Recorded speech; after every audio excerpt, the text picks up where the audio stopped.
Hi అండి. మనం ఇంటి దగ్గర దొరికే ఆకుకూరతో ఆకుకూర పప్పు ఎలా చేసుకోవాలో చూద్దాం. చాలా టేస్టీగా ఉంటుంది. ఈజీగా చేసుకోవచ్చును.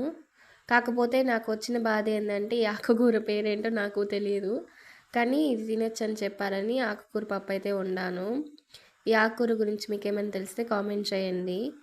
ముందుగా ఒక గ్లాస్ కందిపప్పుని నానబెట్టుకొని ఇందులోకి పచ్చిమిరపకాయలు, టమోటా, ఒక ఎర్రగడ్డ వేసి కడుక్కున్న ఆకుకూర, పసుపు వేసి నీళ్ళు వేసుకొని ఒక 2 విజిల్స్ వచ్చేంత వరకు కుక్ చేసుకోవాలి.